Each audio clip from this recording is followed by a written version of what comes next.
Bibi, ikaw ba ay kasalukuyang patuloy sa pagkayod dahil meron kang pamilyang itinataguyod?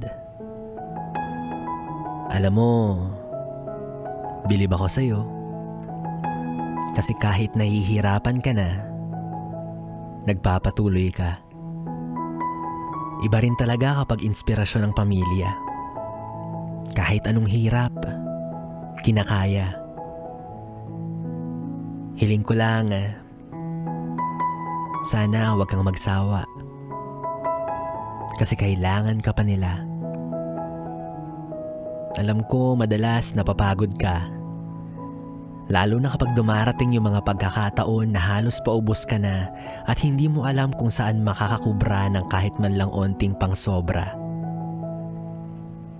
Minsan, mas pinapabigat pa ito ng mga hindi inaasahang pangyayari. Gaya na lamang ng mga biglaang emergency kung saan hindi ka ready. Sumabay pa man din sa buwan ng bayarin. Walang ibang aasahan. Walang ibang tatakbuhan. Walang ibang makakapitan. Kasi alam mong ikaw lang ang nakikita nilang makakahanap ng paraan. Gayunpaman, hindi mo magagawang sila ay pabayaan. Kasi naniniwala ka na ang pera kinikita yan. Pero ang mahal sa buhay, hindi mo papalitan. Nagpapaaral kay bunso, nag-aabot ng budget kay nanay, nagbibigay rin kay tatay. Kapag may kailangang gastusan sa bahay, wala kang ibang maririnig kundi, "Ate, kuya, yung ganito ganyan nga pala." Sabay isang malalim na buntong hininga. Iniisip kung may madudukot ka pa ba sa iyong pitaka.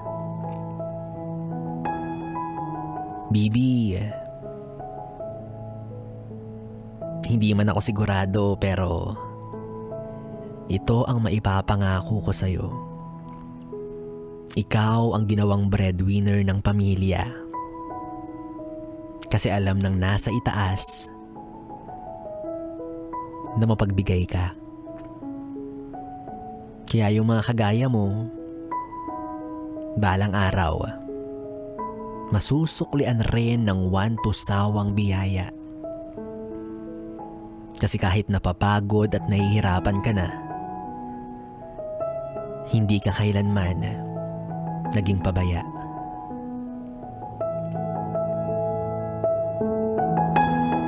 Yes, friend, ako pa rin ang iyong kapiling para sa ating tuloy-tuloy na BB Time, DJ B-Boy Bibo. Dito pa rin at dito ka lang sa istasyong No Problem, ang 101.1 Yes FM.